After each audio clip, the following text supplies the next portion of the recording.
한번 따라하세요. 하나님이 받으시는 예배. 한번 더 따라해요. 하나님이 받으시는 예배. 구약에는 제사, 신약에는 예배가 나옵니다. 구약에 나오는 제사와 신약에 나오는 예배는 어떤 차이가 있는가? 구약 성경을 보면 하나님께서 이스라엘 백성들에게 제사를 드리라고 이렇게 명령하셨는데 왜 우리는 제사를 지금 드리지 않고 있고 예배를 드리고 있는가?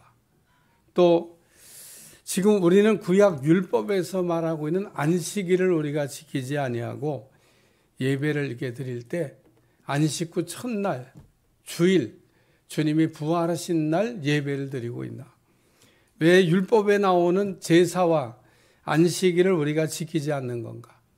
그러므로 우리 중에 어떤 사람들은 예수님 당시에 율법을 다 지켰다고 자랑했던 바리새인과 서기관들처럼 율법을 다 지킨 것처럼 자랑하며 사는 사람들도 있습니다.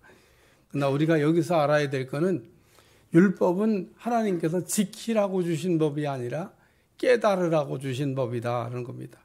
만약에 우리가 율법을 지킴으로 구원을 얻을 수 있다면 또 율법을 지킴으로 구원을 얻은 사람이 단 한 명이라도 나왔더라면 예수님께서 이 땅에 내려오셔서 십자가를 지실 필요가 없는 겁니다. 결론부터 이야기하면 우리는 율법으로는 의롭다함을 얻을 수 있는 사람이 없다는 겁니다. 로마서 3장 20절 그러므로 율법의 행위로는 그의 앞에 의롭다 하심을 얻을 육체가 없나니 율법으로는 죄를 깨달음이니라. 하나님께서 우리에게 율법을 주신 목적이 무엇입니까? 하나님께서 우리에게 율법을 주신 목적은 죄를 깨닫고 하나님의 자녀가 하나님의 자녀답게 살라고 주신 법이지 율법으로 죄인이 의인이 되거나 율법을 지킴으로 구원을 얻으라고 주신 법이 아니다라는 겁니다. 구약시대 때 하나님께서는 죄인을 의인되게 하기 위해서 짐승을 잡아가지고 제사를 드리게 하셨는데 짐승을 잡아드리는 효력은 1년뿐입니다. 따라서 구약시대에 살던 사람들은 해마다 짐승을 드리면서 죄를 대속하는 제사를 드려야 했는데 그리고 이렇게 해마다 그 짐승을 잡아서 죄를 대속하면 죄인이 의인되는 거고요. 하나님을 만날 수 있는 자격을 1년 동안 허락해 줬다는 겁니다. 우리가 여기서 한 가지 꼭 기억하고 넘어가야 될 거는 구약이나 신약이나 하나님께서는 죄인은 만나주시지도 않고 또 만날 수도 없다는 겁니다. 따라서 구약에서 신약시대로 넘어오면서 예수님께서 친히 우리를 위하여 십자가를 지시고 단번에 영원한 속죄의 제사를 드리심으로 구약의 제사를 완성하고 마감하셨다는 겁니다. 따라서 지금 우리는 해마다 짐승 잡아드리는 제사를 드리지 않고 예수님의 십자가의 대속의 은혜를 힘입어서 우리를 구원해 준 예수님께 감사하며 신령과 진정으로 예배를 드리는 겁니다. 요한복음 4장 23절 아버지께 참되게 예배하는 자들은 영과 진리로 예배할 때가 오나니 곧 이때라. 아버지께서는 자기에게 이렇게 예배하는 자들을 찾으시느니라. 예배가 무엇입니까? 예배라고 하는 히브리어나 헬라어의 뜻은 찾는다, 구한다, 엎드린다라는 뜻인데 영어로는 worship, 가치는 일이라고 하는 그런 뜻입니다. 다시 말해서 우리가 드리는 예배는 세상에서 가장 가치 있는 일이다라는 뜻입니다. 우리가 드리는 예배는 드리는 것과 돌리는 것과 받는 것으로 되어져 있는데 따라서 우리는 하나님께 드리는 것도 잘해야 되고 하나님께 영광 돌리는 것도 잘해야 되고 그리고 하나님이 우리에게 주시는 것을 잘 받는 것, 그게 바로 예배라는 겁니다. 우리가 예배를 드리면서 하나님께 기도와 헌물을 드리고 하나님께 찬양을 드립니다. 그리고 하나님이 내게 주시는 말씀으로 은혜도 받고 치유도 받고 축복하는 기도도 받는데 우리가 이렇게 하나님 받으시는 예배를 드리기 위해서는 준비가 필요하다는 겁니다. 왜 하나님이 우리가 드리는 예배를 받지 않으시는가? 우리가 드린 예배를 하나님 받지 않으면 어떻게 되는가? 우리가 하나님께 예배를 드렸다고 하는 것으로 자기 만족, 자기 기쁨, 자기 자랑이 될지는 몰라도 진정한 의미의 만족과 기쁨은 아니라는 겁니다. 우리가 하나님 앞에 온전한 예배를 드리고 난 후에 우리에게 찾아오는 게 무엇입니까? 나는 더 이상 이제 아무것도 바랄 것이 없다고 하는 만족함과 기쁨이 우리에게 찾아오게 된다는 겁니다. 그러므로 우리는 하나님 앞에 예배를 드릴 때 받으시는 예배를 드리셔야 된다는 거예요. 하나님 앞에 우리가 받으시는 예배, 연락되는 예배를 드리고 나면 하나님은 우리에게 한량없는 축복을 우리에게 부어주시기 때문에 그렇습니다. 첫 번째 말씀은 받으시게, 따라요. 받으시게. 그래야 예배는 받으시게 드려야 되는 겁니다. 우리가 하나님 앞에 예배를 드리되 받으시도록 드려라 라는 말씀을 드리고 싶습니다. 신명기 12장 13절에 14절, 너는 삼가서 내게 보이는 아무 곳에서나 번제를 드리지 말고 오직 너희의 한 지파 중에 여호와께서 택하실 그곳에서 번제를 드리고 또 내가 내게 명령하는 모든 것을 거기서 행할지니라. 우리가 하나님께 예배를 드릴 때 정해진 장소, 정해진 예물, 그리고 정해진 시간에 예배를 드려야 된다고 하는 그런 말씀입니다. 우리가 예배만 드리면 하나님은 어쨌든 좌우간 받으시나? 아니면 하나님께서 받지 않으시는 예배도 있나? 우리가 하나님께 예배를 드리면 어쨌든 좌우간 받으시는 게 아닙니다. 우리가 하나님 앞에 예배는 드리지만 하나님께서 받으시는 예배도 있고 받지 않으시는 예배도 있다라는 겁니다. 근데 오늘 우리는 매주 하나님 앞에 나와 예배를 드리면서 하나님이 예배를 받으시는지 안 받으시는지 이런 거에 별로 이게 신경을 쓰지 않고 예배를 드리고 가는 분들이 있습니다. 또 어떤 사람은 하나님께서 내가 예배를 드리면 어쨌든 좌우간 받으신다고 또 생각하는 분도 있습니다. 그러나 성경은 우리에게 말하기를 우리가 예배를 드릴 때 어떻게 예배를 드려야 하나님이 받으시는지에 대해서 자세하게 말씀하고 있고, 또한 우리는 하나님의 예배를 드릴 때 따라서 받으시도록 드려야 된다. 그런 것을 우리에게 가르쳐주고 있습니다. 따라서 우리는 하나님 예배 드릴 때 지금 하나님이 내 예배를 받으시나? 이런 걸 생각하면서 드리셔야 된다는 겁니다. 하나님께 예배를 드리러 나오면서 슬리퍼를 신고 나오는 사람이 있습니다. 혹 하나님께 예배를 어떻게 드리는지를 몰라서 과거에 그랬다면 지금이라도 바로잡고 고칠 수 있길 바랍니다. 그래서 저는 여자분들에게 교회 예배 드려 나올 때 반드시 끈이 달린 샌들을 신고 나오라고 권합니다. 여자분들은 가끔 신발에 끈이 안 달린 샌들이 있는데 끈 안 달린 샌들 신고 나와서 그게 슬리퍼잖아요. 그거 신고 나와서 예배 드리면 안 된다는 겁니다. 근데 저는 하나님께 예배 드리러 나오면서 해수욕장에서나 신고 다니는 슬리퍼를 신고 교회에 나와 예배 드린 사람을 본 일이 있습니다. 우리가 예배 드릴 때 뭐 복장이 중요하냐 그러지만은 우리가 하나님께 예배 드리러 나오면서 최소한의 예의가 있어야 된다는 겁니다. 이렇게 하나님의 예배 드리기 위해서 나올 때 슬리퍼 신고 나오는 사람, 제가 예식장에서 만난 일이 있는데 예식장에 슬리퍼 신고 다니는 사람 내가 한 사람도 본 일이 없습니다. 여러분 예식장 갈 때 슬리퍼 신고 예식장 갑니까? 그런 사람 없습니다. 근데 왜 예식장은 슬리퍼 안 신고 가면서 교회 나올 때는 슬리퍼를 신고 나오냐 그런 얘기입니다. 예식장에 갈 때는 그냥 비까번쩍한 옷을 입고 나가면서 집에서 가장 좋은 옷을 꺼내 입고 나가면서 왜 교회 올 때만은 이렇게 허접하게 하고 우리가 나와서 예배를 드리냐는 겁니다. 여러분의 복장이 예식장에 가는 복장이나 내가 예배 오는 복장이나 동일합니다. 그러면 뭐 별로 문제가 될 게 없습니다. 그러나 그게 아니라면, 그래서 제가 언제나 예식장 가가지고 느끼는 점은 우리 성도들이 예식장 가는 이 복장만 갖추고 예배를 드리면 너무 좋을 것 같다. 하나님이 기뻐하실 것 같다. 이런 생각을 합니다. 예식장 갈 때는 또 이거 찍어 바르잖아요. 여자분들 막 교회 때는 왜 안 찍어 바르십니까? 그러니까 이게 예식장 갈 때는 바르면서 왜 교회 올 때는 안 바르냐 그런 얘기입니다. 그러니까 예식장 갈 때에 갖추는 여러분이 세팅한 그런 복장 정도만 해도 제가 볼 때는요, 능히 하나님 받으시는 예배를 드릴 수 있을 거라 그런 생각을 합니다. 또 교회 예배 드리면서 상습적으로 지각하는 분이 있습니다. 어쩌다가 뭐 이게 차가 교통사고 때문에 정체가 되고 이렇게 또 빠르게 올 수 없어가고 지각을 이렇게 하는 거는 뭐 그럴 수가 있는 겁니다. 뭐 요즘은 그 교통사정이 안 좋잖아요. 그러니까 어쩌다가 뭐 지각하는 거는 뭐 그럴 수가 있다고 이해가 되는데 보면 매주 지각이야. 매주 5분 늦죠. 그래 어느 목사님이 좀 열이 받으셨나 봐. 그래가지고 예배 시간을 바꾸셨대. 아예 그냥 30분 늦게 예배를 이렇게 드리기로 결정하셨대. 지각하지 말라고. 왜? 5분 늦게 오니까. 근데 예배 시간은 30분 늦춰졌는데 여전히 5분 늦게 오더래. 그래서 이게 예배 시간을 바꿔줘도 해결이 안 되는 거예요. 예? 그래서 이건 예배 시간 바꿔주는 거하고도 이게 안 되는 거구나. 어떤 유명 배우가 했던 말입니다. 자기는 방송국에 이게 나갈 때마다 한 번도 지각한 일이 없다는 겁니다. 그러니까 어떻게 그렇게 하셨느냐고 물으니까 자기는 항상 방송국 주변에 일찍 가가지고 놀아도 거기서 논답니다. 거기서 다 놀고 있다가 시간 되면 쫙 하고 올라가기 때문에 지각하는 법이 없다는 겁니다. 혹 여러분도 교회에 오셨는데 너무 일찍 왔다. 그러면 저 주차장에서 노세요. 딱 놀다가 예배 시간 되면 착 하고 들어오는 거예요.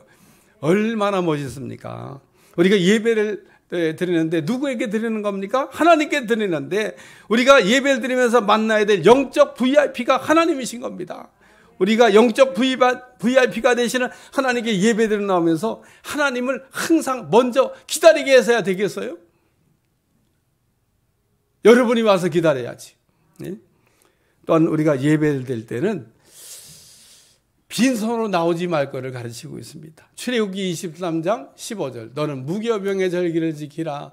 내가 내게 명령한 대로 아비멜의 정한 때에 이래 동안 무교병을 먹을지니 이는 그 달에 내가 애굽에서 나왔습니다. 빈손으로 내 앞에 나오지 말지니라.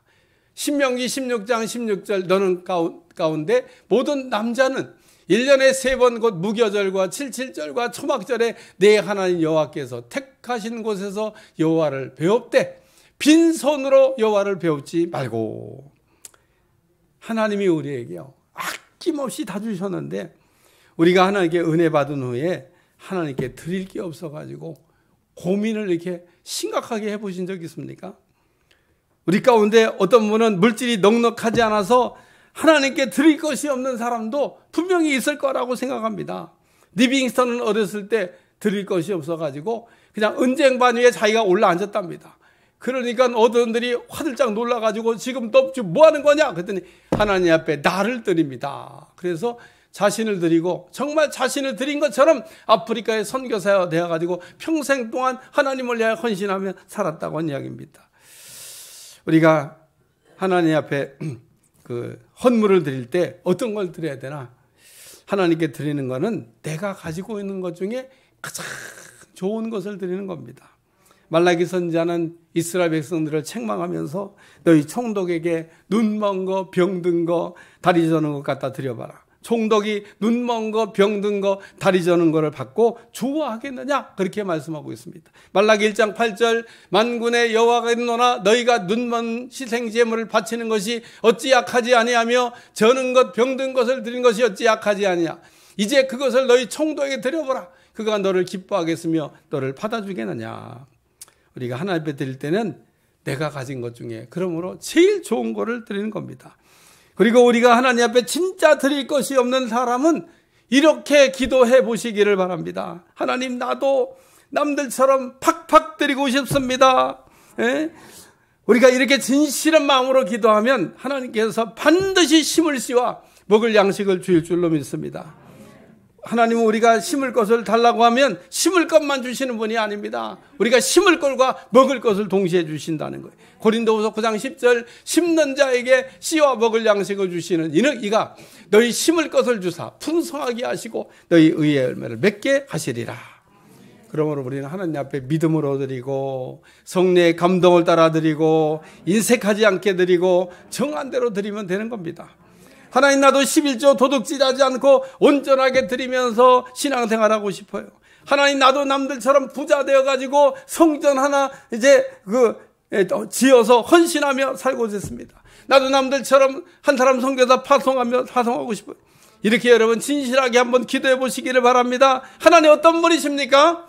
하나님은 낮은 자를 높일 수도 있고 높은 자를 낮출 수도 있고 하나님 없는 것을 있게도 하시고 있는 것을 얻게도 하시고 가난한 자는 가난한 사람을 부하게도 하시며 부한 자를 가난하게도 하시는 전지전능한 하나님 줄로 믿습니다. 다시 말해 하나님이 하시려고 하면요 못하시기 없다는 거예요. 우리 하나님께 드리는 것 때문에 매달 매주 매일 고민하지 않으시길 바랍니다. 우리가 드릴 것을 기도한다 그러면 누르고 흔들어 넘치도록 힘을 씌워 먹을 양식을 하나님께서 주실 것이기 때문에 그렇습니다. 우리는 기도를 드릴 때도 하나님이 받으셔야 되고 우리의 헌물을 드릴 때도 하나님이 받으시도록 드려야 된다는 겁니다. 예배가 무엇입니까? 우리가 드리는 것을 받으시도록 드리는 게 예배다. 두 번째 말씀입니다. 돌리면서 드리는 게 예배입니다. 예배는 하나님께 영광을 돌리는 게 있어야 됩니다. 우리의 예배가 하나님께 받으시는 예배가 되기 위해서는 반드시 꼭 있어야 될 것. 모든 영광을 하나님께 돌립니다. 우리는 예배할 때 하나님이 이 모든 것을 하고 계시고 또 하나님께서 이 모든 것을 하셨다고 하는 인정하는 고백이 있어야 된다는 겁니다. 바울은 말하기를 나는 살아도 주를 위하여 죽어도 주를 위하여 내가 먹어도 주를 위하여 굶어도 주를 위하여 한다 그랬습니다. 우리가 찬송을 부르며 하나님 앞에 영광을 돌릴 수 있다는 겁니다. 우리가 왜 찬송을 부릅니까? 찬송을 부를 때 우리 하나님이 영광을 받으시기 때문에 그런 겁니다. 우리가 예배를 드리면서 왜 이렇게 찬송을 많이 부르나 몰라. 우리가 찬송을 부르면 부를수록 하나님께서 영광을 받으시기 때문에 우리가 하나님의 많은 영광을 돌리는 여러분들이 되시길 바랍니다. 우리의 믿음 생활하면서 평생 잊지 말아야 될 것, 하나님께 돌아갈 영광을 도둑질하면 안 된다는 겁니다. 왜? 하나님은 우리가 하나님께 돌아갈 영광을 도둑질하는 것을 제일 싫어하기 때문에 우리는 하나님 앞에 고의적으로 짓는 죄, 영광을 도둑질하는 죄를 짓지 않지만은 우리는 우리도 모르는 사이에 하나님께 돌아갈 영광을 도둑질할 때가 정말 많다라는 겁니다. 우리는 알고 짓는 죄는 적어도 짓지 않습니다. 그러나 우리가 자주 짓는 죄, 알지 못하고 우리가 의식하지 못하고 죄를 지을 때가 있다. 그런 얘기입니다. 그러므로 우리는 깨어 있어서 신앙생활 정신 차리고 해야 될 줄로 믿습니다. 베드로 보세요. 예수님께서 시험에 들지 않게 깨어 기도하라고도 말씀하시고 베드로야 네가 닭 울기 전에 3번 나를 모른다고 부인할 거라고 이렇게 베드로의 실수를 경고하셨지만은 베드로가 그때마다 나는 다른 사람들은 몰라도 다른 지혜들은 몰라도 나는 절대 시험에 들지 않겠다고 생각하다가 넘어졌다는 겁니다. 우리가 예배를 드리면서 그래서 일어날 때도 있고 또 손을 들고 찬양을 부를 때도 있고 그런데 우리가 일어나는 거나 손을 드는 거나 이게 다 하나님 앞에 영광을 돌리는 겁니다. 또 반대로 어떤 때는 엎드리는 것도 있는데 우리가 예배 드릴 때 엎드리는 건 잘 안 합니다만은 동방 박사들 보세요. 예수님께 엎드려서 경배했다 그러잖아요. 엎드리는 거 하나님 앞에 최고의 경의를 표하는 거 영광을 돌리는 겁니다. 가령 우리가 재판정에 가면 판사들이 딱 입장할 때 기립 다 일어나라고 그럽니다. 안 일어날 수가 없어요. 다 일어나야 됩니다. 그리고 이제 판사들이 들어가고 딱 자리에 앉으면 착석 그래갖고 딱 이렇게 앉으라고. 아니 왜 판사들이 들어오는데 왜 뭐 일어나야 돼요? 그냥 앉아서 있으면 되지. 근데 일어나라고 합니다. 일어나라고. 판사에 대해서 최고의 경의를 표하라는 거예요. 그게 일어나는 겁니다. 오늘 우리가 예배 드릴 때 일어나는 순서가 있는데 이거 왜 일어나서 이거 예배를 드려야 되나 이런 하나님 앞에 최고의 경의를 표하는 경의를 이게 우리가 일어나는 겁니다. 손도 때로는 들 때 이거 손은 또 왜? 그래서 우리가 찬양을 이렇게 부르면서 하나님 앞에 영광을 돌릴 수 있다는 거 기억하시길 축원합니다. 따라서 우리가 찬양을 부를 때 습관적으로 그냥 딴 생각해가면서 이렇게 찬송을 부르면 안 된다는 겁니다. 우린 찬양을 부를 때는 어떤 때보다 정신을 이렇게 차리고 깨어 있으면서 찬양을 불러야 됩니다. 이사야 6장에 보니까 하나님의 보좌에 스랍들이 6날개를 막 펄럭이면서 하나님이 거룩함을 찬양하는 내용이 나옵니다. 사실 우리가 입으로 하는 일 가운데 찬양을 부르는 일보다 더 귀한 일이 없습니다. 하나님 우리에게 입을 주신 목적 찬양하라고 주신 겁니다. 영광 돌리라고 주신 겁니다. 감사라고 주신 겁니다. 근데 오늘 우리가 입을 잘못 써가지고요 원망불평하고 남을 죽이는데 입을 사용할 때가 많다 그런 얘기입니다. 우리는 하나님께 우리에게 주신 입을 하나님 주신 목적대로 잘 사용하는 여러분들이 되시길 바랍니다. 우린 다윗처럼 시를 써서 하나님을 찬양할 수도 있습니다. 세상 사람들은 시를 써서 사람들의 마음을 감동을 주기도 합니다만은 우리는 다윗처럼 시를 써서 하나님을 찬양할 수도 있다, 그런 얘기입니다.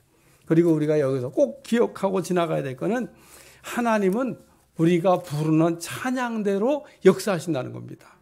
그러면 우리가 날마다 부르는 찬양을 보면 내가 지금 처한 형편과 처지에 부를 수 있는 딱 맞는 찬송가가 있습니다.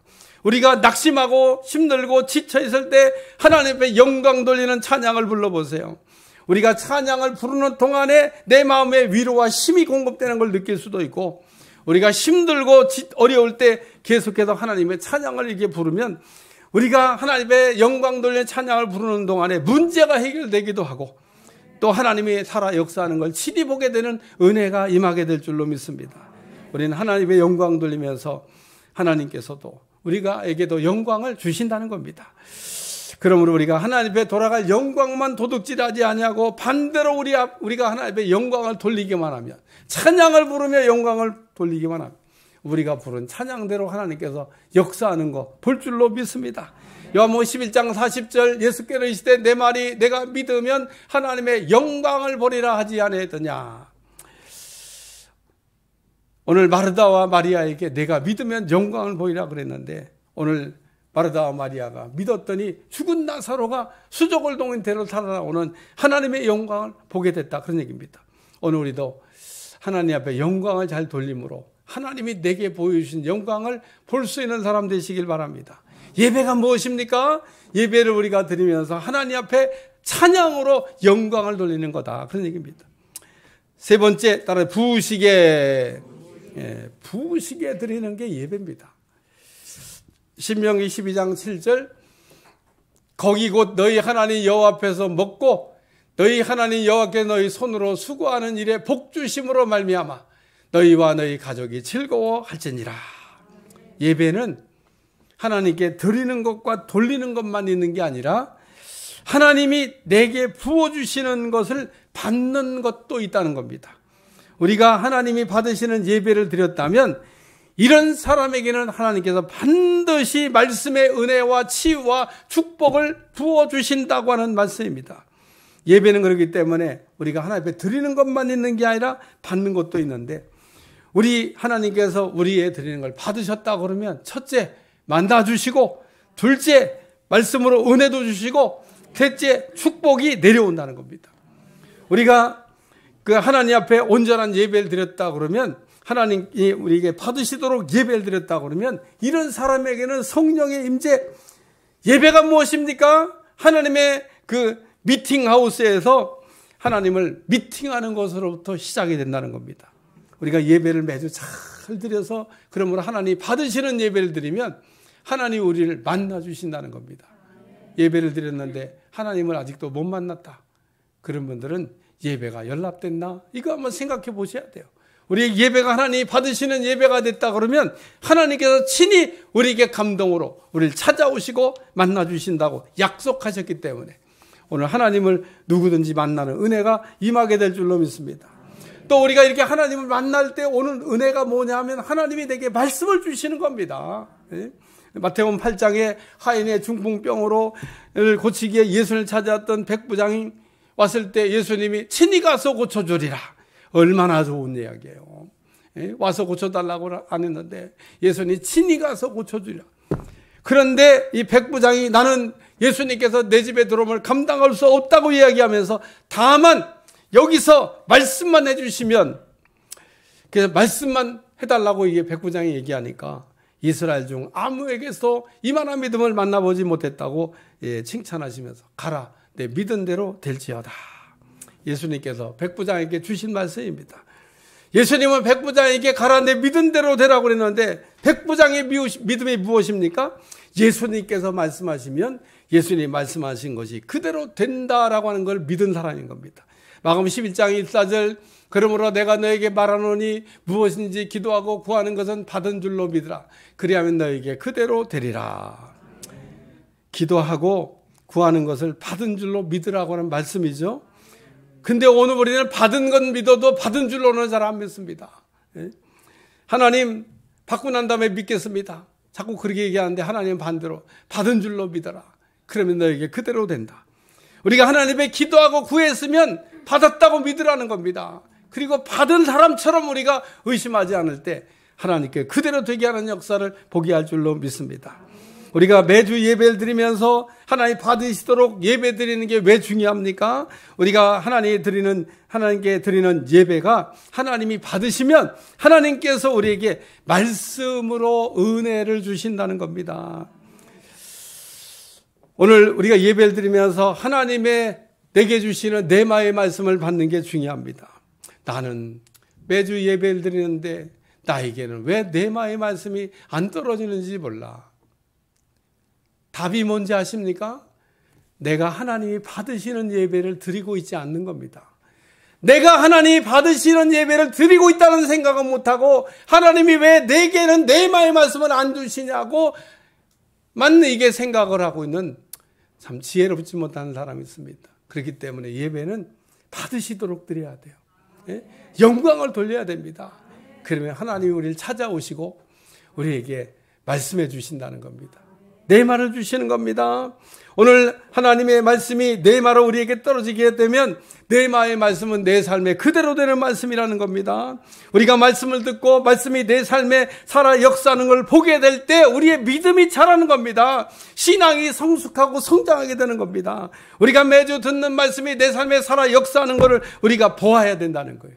사도행 17장에 보면 베리아 사람들이 데살로니가에 있는 사람보다 더 너그러워 간절한 마음으로 말씀을 받고 이 말씀이 정말 그렇게 되는지 성경을 날마다 상고했다 그랬습니다.